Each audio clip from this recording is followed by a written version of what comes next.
Good evening and welcome to Conservative Chat, a show brought to you by the Barkhamsted Republican Town Committee.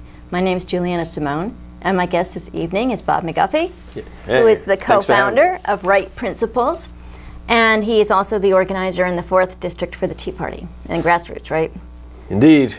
We try. If you don't know Bob, you have to look up Right Principles. Go to rightprinciples.com, and it's a wonderful website. And he's also one of our loudest advocates, I think, in the state. Well, he is. He goes around, and I love what you do. I mean, Bob is brilliant. He's been on national TV and all these things, and he goes around and he ruffles everybody's feathers, just like we need to do in this state that's such a mess, right, Bob? Yeah, I do not succumb to the self-censoring strategy of the left. That's for sure.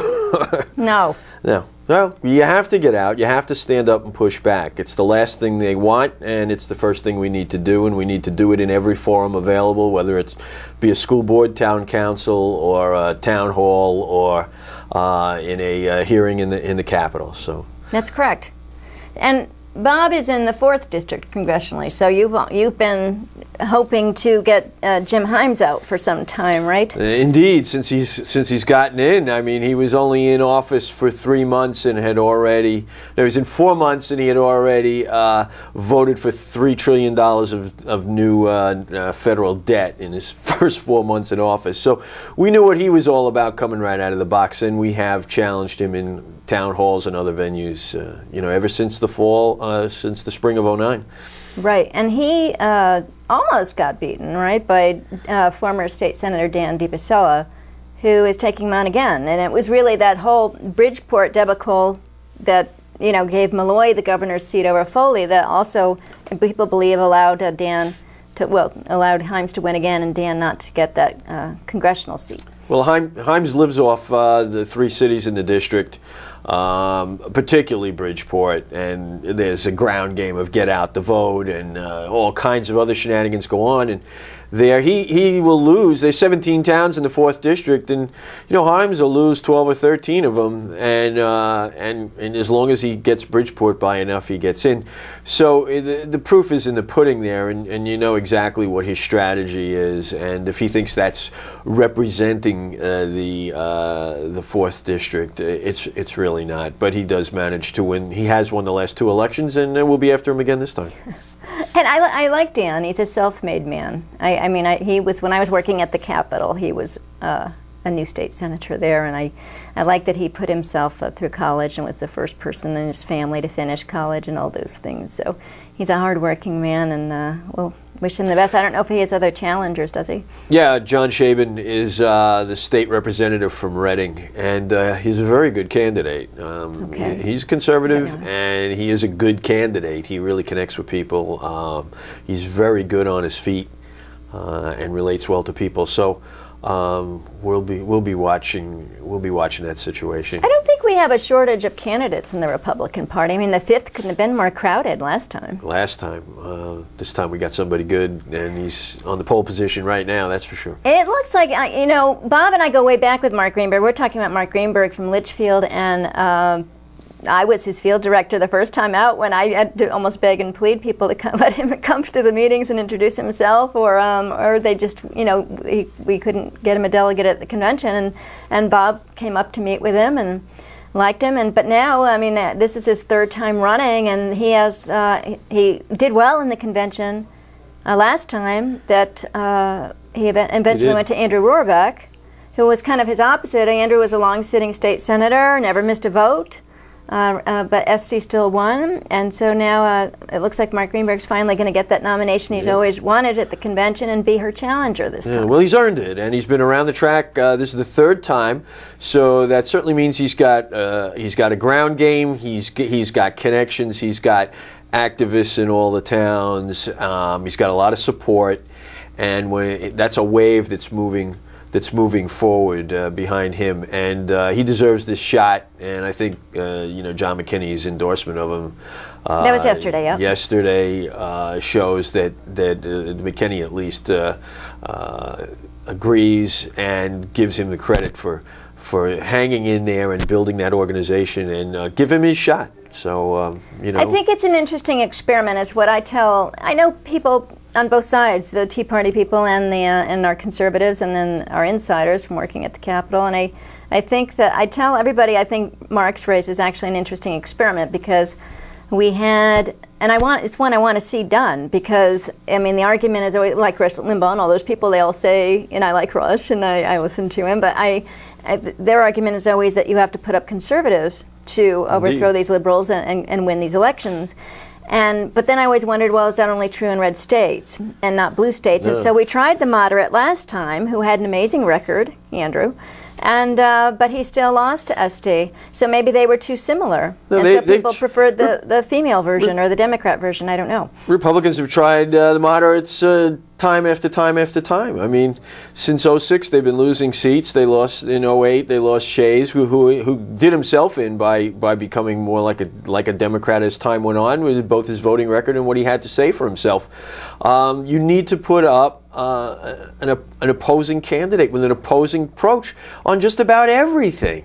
That's what the voter expects, and it all stems, I believe, from a misunderstanding of what an unaffiliated voter is. And if there's 40% of the voting public in Connecticut is unaffiliated does not mean half a loaf Democrat, half a loaf Republican. There's an awful lot of principled conservative type people out there, common sense people out there that view the two parties as two sides of the same whole, and they want to see somebody stand up on principle, and they will vote for him. They are not moderates. They are not moderates. It's a misunderstanding. It's also what the liberals tell us in order to try to keep our numbers down.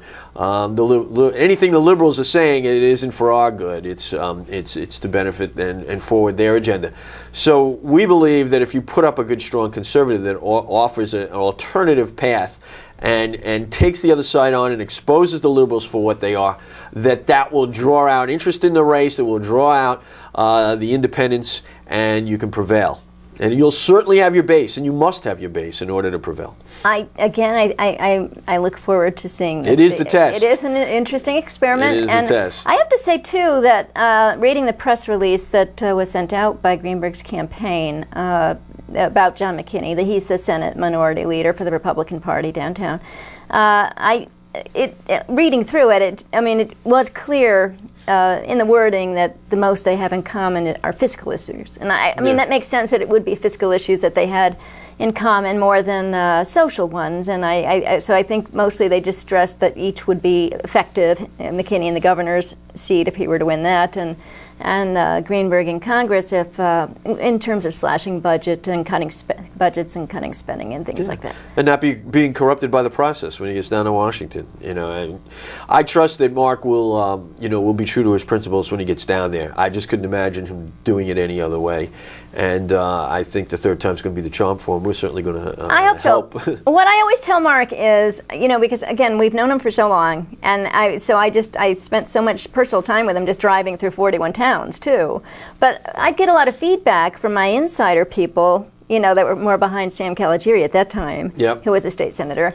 And they were kind of cross with me a little bit for helping Mark. But to me, it was interesting, and everyone would say to me, his ideas are so radical. And if you read some of the comments on any of the newspaper blogs, it'd always be, oh my God, he wants to cut the Department of Education, the Department of Energy. Well, what does everybody say now? Yeah. If you hear, because Bill and I, when we go cover CPAC for Maribor News or anything, they all say that now. They all say all these departments have to be cut. And so I kid Mark that everyone ended up parroting what he said in 2009 and 10, which everyone thought was so outrageous at the time.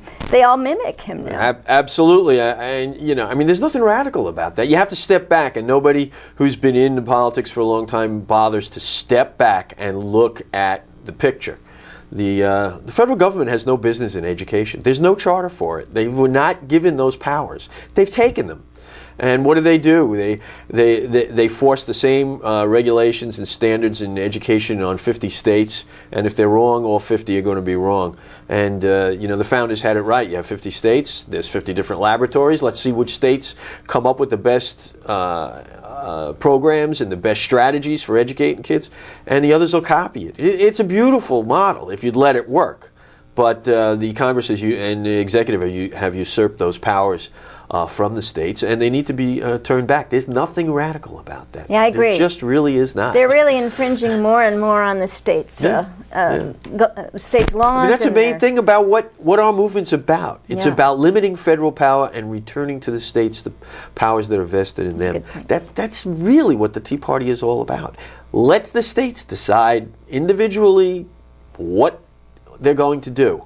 But get it out of the federal purview. It's not there to begin with. And that's our message. And there's nothing radical or extreme about balancing budgets or anything else. No, and I think the other issue you guys cover well is our civil liberties. I mean, our freedoms are being taken away every day. Every day.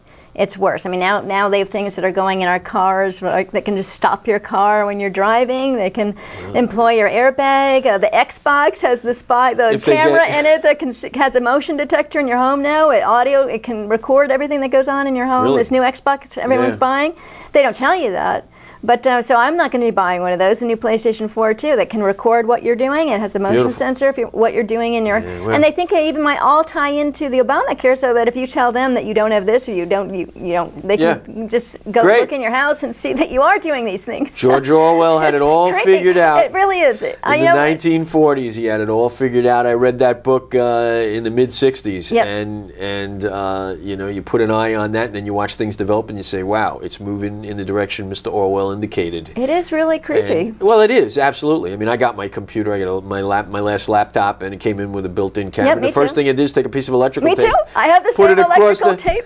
Yeah, but I mean, that's the least of it. But does your my laptop comes on its own at like 4:30 in the morning all the time. Does yours do that? Then you're being, somebody's in there. Yeah, it's just creepy. Yeah, well, that's what happened to Cheryl Atkinson, and they were hacking her computer when she was doing the Fast and Furious and the Benghazi scandals. And her computer and her husband's came alive at 3 in the morning when she happened to be down. Yeah. So you need to unplug it. Everything else, from what we've learned since the NSA and everything, they're copying everything. They're aware. Any of us who have stood up in the Tea Party and challenged authority in this state or anywhere else in the nation, they have our names, I'm sure. Oh yeah, definitely. We have a constitutional right to do it. So got a file down there. Let's get it on. If that's what it's going to come to, there wouldn't be all this strife in the nation today if it wasn't for their agenda that they are pushing at us. Because all we are is saying no. We don't want that. We don't need that. We don't need the government here. If they would simmer down, there wouldn't be any strife.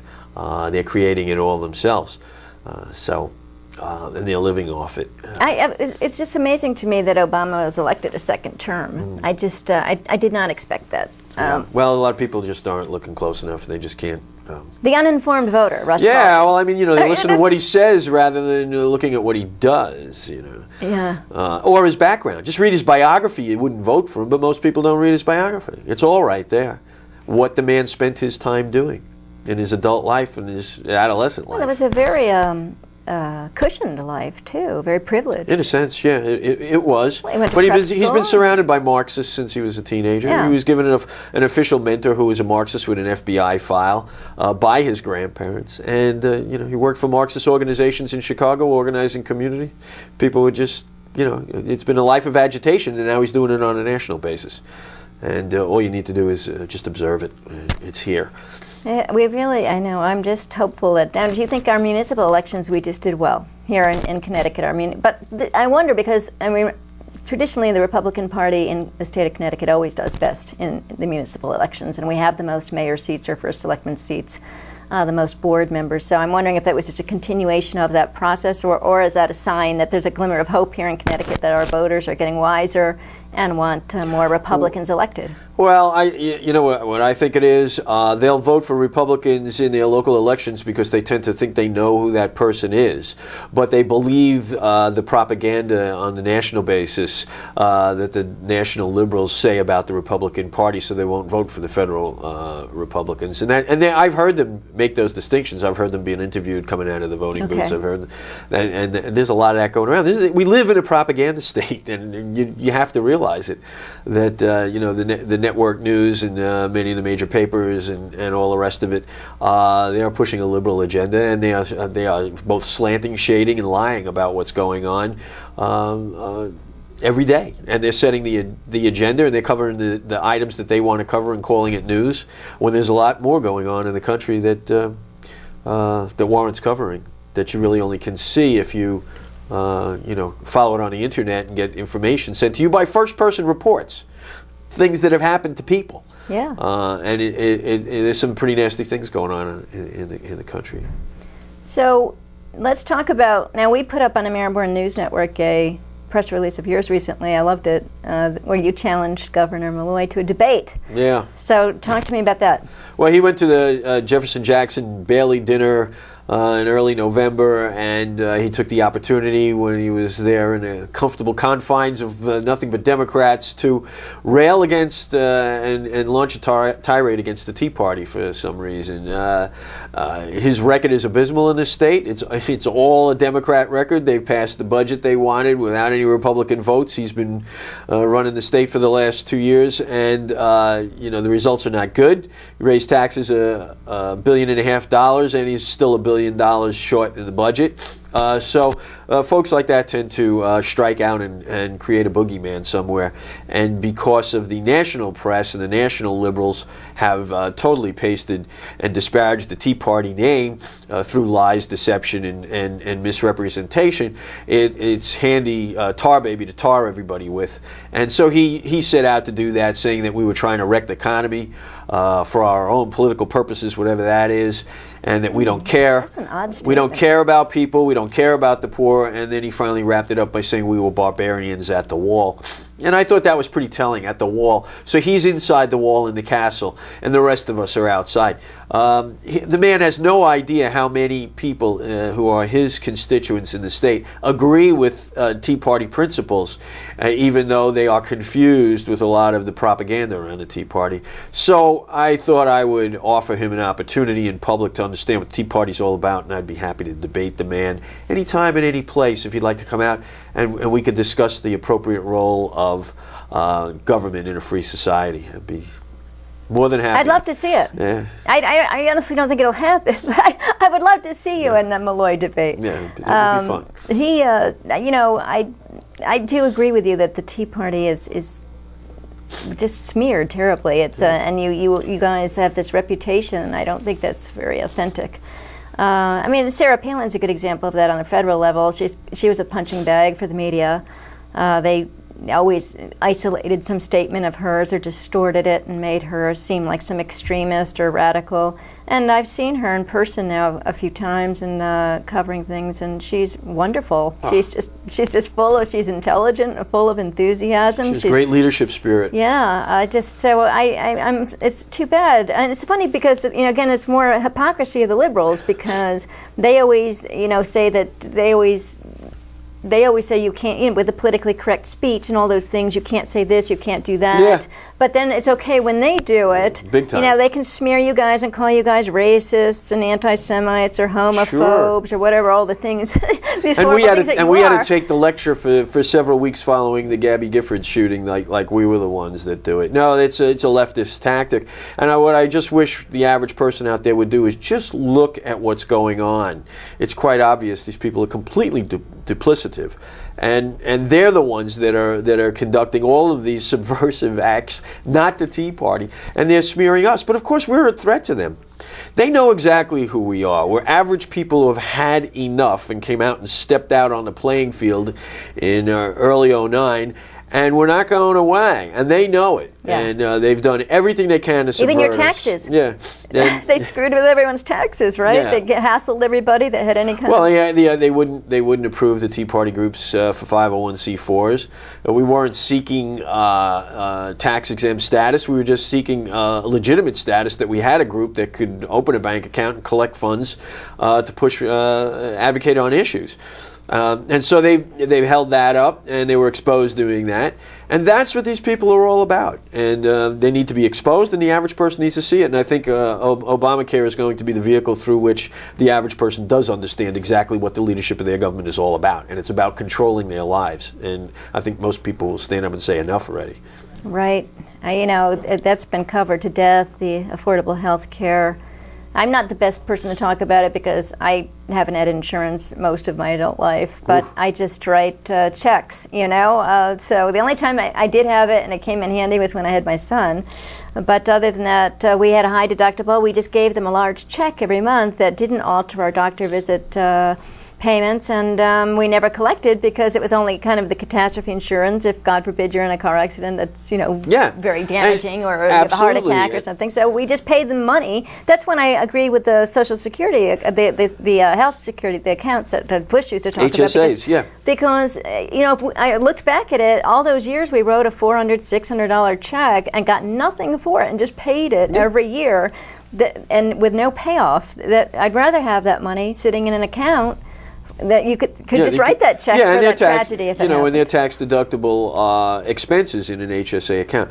Well, of course, you know, we're all more careful with our own money and own resources than the government's going to be. And people of different income strata and different living situations have different needs for health care insurance. We don't all need the same thing. But, you know, if they really wanted to solve some of the problems, they would have conducted some public hearings on the 5 biggest problems in the healthcare industry, such as pre-existing conditions and the like. And they could have crafted some legislation around a couple of them where they got agreement and worked on the balance of them. That would have been the mature, you know, adult thing to do. Instead, they did the junior high school route where they cut the Republicans and minority out. They took off-the-shelf stuff that they had been writing for 20 or 30 years and rammed it, you know, took a Senate bill, backdoored it in through the House, rammed it through with only Democrat support, and they're reaping what they've sown. But what they wanted was control over 1/6 of the economy, because through healthcare you can control a lot of other behaviors of individuals. They have no right to do it. There's no constitutional basis for it. The whole thing needs to be repealed. It's the cornerstone of socialism in this country. Yeah, it's awful. And many of us have known that, you know, since they pushed it on the stage in '09, and we tried our best to stop it. So they have reaped what they've sown. And as far as credibility, I love that they're all exempt from it too. Yeah, they all get to keep their golden insurance. Yeah, well, I think they get subsidies. They've agreed that they have to take the thing, but then they're going to get 75% subsidies. So, I see. I mean, it's just ultimate elitism, hypocrisy, but it's what they are, and more people are seeing it. And you know, we always knew that you weren't going to get quite through to the average guy until you hit his pocketbook. You know, in the late 70s, when everybody's pocketbook got hit, they sat up and they said, you know, Jimmy Carter seems to be a good, solid man, but he's no leader, and he's leading the country in the wrong direction, and they chose Reagan big time because their pockets got hit. And Obama's been careful by printing so much money to keep interest rates down and all the rest that it hasn't come through the pockets. And if you did lose your job, there was so much food stamps, unemployment, and everything else, so it's been a lot softer run. But what they didn't calculate on was that healthcare change would go into every single person's home, and people don't like it when you stir up something as basic as their doctors and how they're paying for it and what it's going to cost. So those chickens are coming home to roost. I don't know how a lot of people are going to pay for it. I mean, they're getting. How does that help the economy too? If all of a sudden everybody has this mandated bill they have to pay every month for health care, and now they can't go to dinner and go to that local restaurant and keep it open, or they can't. It's not meant to help the economy. No, it is not meant to. That's it's more meant to control. To me. That's more of their agenda, right? Because they don't like free. They don't like private business. Yeah. So it's trickle down poverty is what it. Trickle up poverty rather is what it is, and that's what socialism is.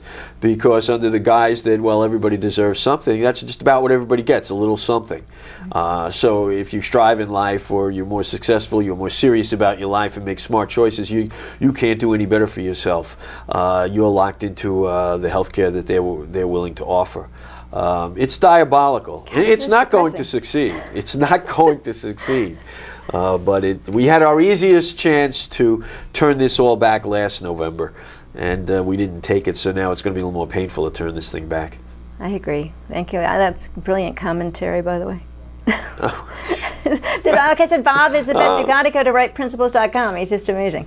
Now, let's talk about the governor's race in 2014. Now, Tom Foley, he lost by less, Malloy won, I should say, by less than 1% in 2010. And a lot of that was through nebulous counting and balloting and all that through our major Democrat cities that all reported late their totals and this and that. So is Tom our best candidate then, with such a close win and winning so many towns and out of our 169 in the state? Is he our best candidate for 2014? Right now, from those, he's not even declared yet. He's got an he's exploratory. Yeah, I think McKinney is actually declared. He's declared, yep. And so. Well, what about John? Yeah. Well.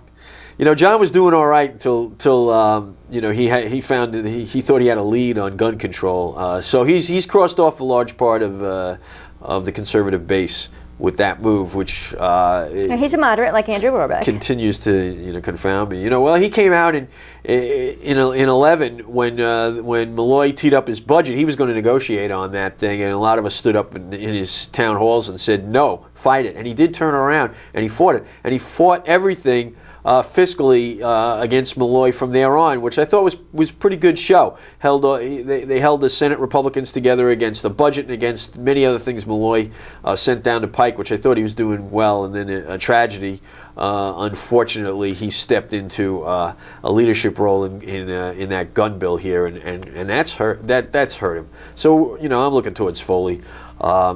What I like about Tom, Bob, is that this is what he does for a living. He fixes things. He takes a big mess like this and on a large scale, and he fixes it, and he makes it successful again. And if there's any example of a state needing that, it's Connecticut. And also I like that he is kind of a lone wolf in this. I mean, he's not a legislator that's been downtown for years, so he doesn't have a lot of handshakes and backroom deals with lobbyists and all those groups, different legislators on both sides of the aisles you've had to do just to get your bill through or whatever promises you made to your constituents done. And I like that he can go in and cut and spending and get that budget together and do what I think he'd be best at doing, and that's turning this state around for the better. Well, he's certainly the more independent hand in the game, and it depends how much gut he has for a fight, because the liberals will always make the fight nasty and make. Well, they still bring up his stupid little Hamptons car accident, his little fender they'll bender. do that now, and then they'll make you look like you hate people once you are the governor, and it depends how immune to that he can be, and if he can be tough like Scott Walker out in Wisconsin, he can make some progress here. Because things have these public service unions have to be tamed down, and the whole cycle of funding and elections and negotiating with those that you've put in office, that vicious circle's got to be broken, and somebody's got to do it. I like too that Tom doesn't ask anyone to help pay for his campaign. Yeah. I mean, not everyone has that privilege, but he earned it. So he made the money. He's a hard worker. So, what about Tony Boucher or Mark Boughton? How do you feel about them? Not as strong as Foley. I mean, Foley's been around the track, and he's been down there, and I think he's less beholden than the others. So we'll see. They got to prove themselves on the track. They got to get out and campaign. I haven't seen Tony Boucher do anything impressive. Boughton's a decent candidate. We've seen him in action, but I still think Foley probably. They were paired together in 2010. Yeah. So I thought they were a good pair. Yeah, as a team. Yeah. I mean, the only thing was Foley personally as a candidate, he just didn't stand up and fight enough, and he was a little timid as personally as a candidate. I mean, he's got the skills, but he needed to fight harder. He let Malloy be very aggressive and box him around. And Malloy was in no position to do that. No liberal is.